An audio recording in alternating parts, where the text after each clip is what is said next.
Welcome to the channel, everyone. If you wonder what I'm doing, I'm stretching this fender out. Now this is the fender that I did my heat shrinking video on a while back, and this was nice and flat, so I've been hammering and dollieing on it. I want to compress the metal a little bit, make it oil can. I wanted to get it stretched out, and then we're going to find out if you can heat shrink this with a stud gun. So let me explain what we're going to do. All right, I stretched this fender out, so now it's got an oil can to it. Okay, now if you're going to attempt to shrink some metal that's oil can like this, whether you're using a torch or a stud gun, the metal has to be out. If it's oil can and it's pushed in, it's not going to shrink correctly because you need to back it up with the dolly and just hold that dolly into place. You're not really putting any pressure on it. You're hammering on it from the front side, and you're going to continue to push that in. Slowly work it in with the hammer dolly and cooling it with water to get it flat where you need it. So one of the issues with using a stud gun is it takes some pressure to depress this, to make contact to get your heat. So what can happen, you go to push that in, heat it up, and now you just caved it in, and there you're going to heat it, and it's actually going to stretch it more while it's being heated, so you're going to create some more problems. So let me show you how this works. But first, a disclaimer. You shouldn't be heat shrinking on cars today anymore. Manufacturers are barely letting us weld these things together, so you don't take a torch to a car anymore. Probably haven't been able to in 25 years. Say you got a high-end luxury car come into shop, say a Nissan Juke. You're not going to take a torch of that and heat shrink it, or a stud gun. But say you've got a classic import at home in your garage you want to restore, for example, maybe an 82 Eurag. Well, you can do whatever you want with it. You could heat it up, you could cut it with a torch, doesn't really matter. But today's cars, you're not supposed to take a torch to them and heat them up. All right, this isn't real scientific, it's just a bathroom scale. But I'm going to put this stud gun on here and push this down to make contact. See how much pressure it takes. All right, I'm going to push this stud gun down till both electrodes make contact, and it's looking like around 12 to 13 pounds of weight on it. Okay, first thing I want to do is see how this is going to heat up. Is it going to heat up on the tip, or are these edges going to heat up? And this is fairly clean. I cleaned most of the oxidation off these side pieces. Now, one thing I'm thinking right off the bat, I'm handling an electric tool and I've got a bucket of water here. So that doesn't sound real safe, but I'm gonna heat this up. I'm gonna do it off to the side here. Let's just see what happens.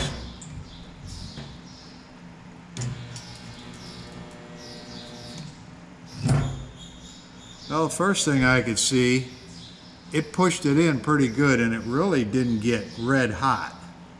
Let me try another spot.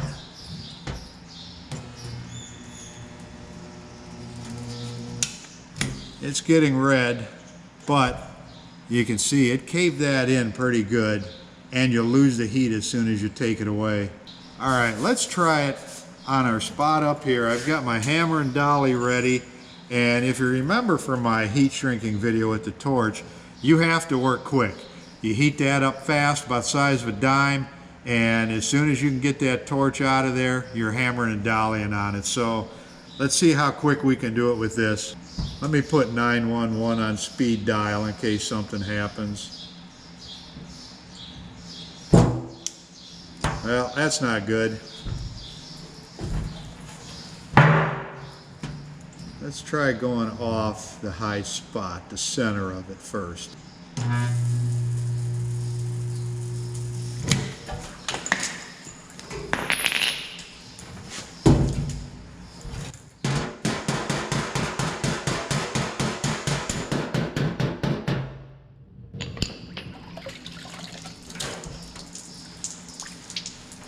All right, a couple things here. When I went off the high spot, it actually, when it heated up, it pulled it out. It heated up on the side electrode, and it burned a hole right through it. You can see it right there. Now maybe it's the way I was holding the stud gun. I'm going to try a couple more. And it actually did shrink it down some. Okay, the high spot in this knot is right in here, so I'm going to go around the edges and work my way in. And try it where it's not caving in.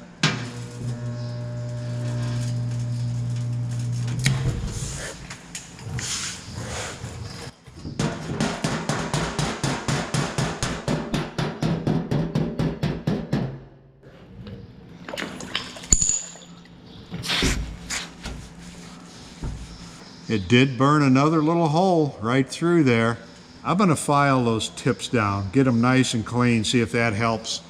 Okay, I took a file, cleaned up the contacts here, cleaned off the surface of the center. Let's try it again.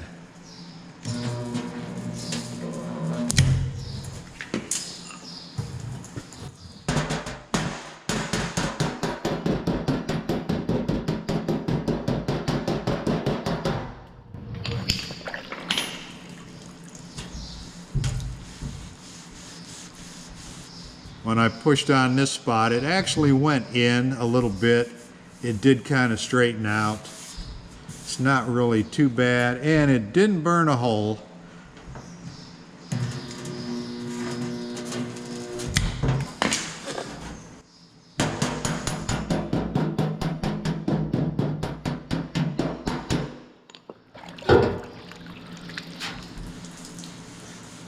It actually is working.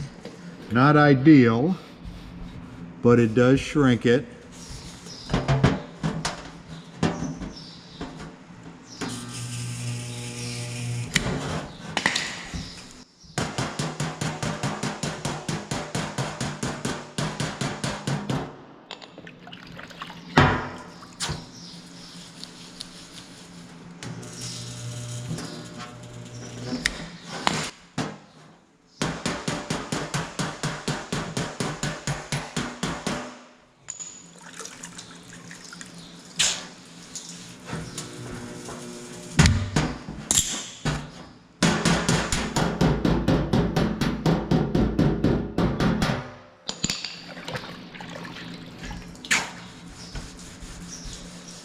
Can you shrink with one of these? Yes, kind of, sort of. It does work. The places it burnt through were on these outside edges. Once I controlled it a little better and got it so it didn't burn through, you can still see these edges are kind of rough where it would melt in. So that's one of the downfalls of it. You got to watch so you don't burn through there, keep everything clean. And once I kind of figured out, if you're heat shrinking, you can get to the back with a dolly. The last 3 or 4 spots that I heated up, I had my dolly back there and I just kind of held it up in here so it couldn't cave in. I didn't want the dolly to take any heat away from it. But it does take a while to build up heat and you lose it really quick. So you have to work quick. But it did get rid of the oil canning. The metal is stiff right there. So they do work. But the thing is, if you've never done any heat shrinking with a torch and you start with one of these, you're going to have problems. I think you should know the basics of how it works before you try something like this. But yeah, they do work. Are they ideal? No, not really. You know, if you're worried about catching something on fire with a torch, this is going to be safer.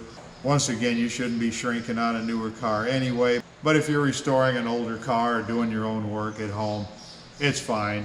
So I hope this answers some questions, helped somebody out, and showed a little bit of insight on how these things work. And I actually have used one of these probably, it's 20, 25 years ago. So I kind of knew going into it that it did work, but it was limited. But I kind of wanted to try it again, explain it. So I think it actually come out not bad once I got the hang of it. But that's an issue. If you burn a hole through here, now you're either going to weld it and you're going to cause more problem, or you could solder it shut.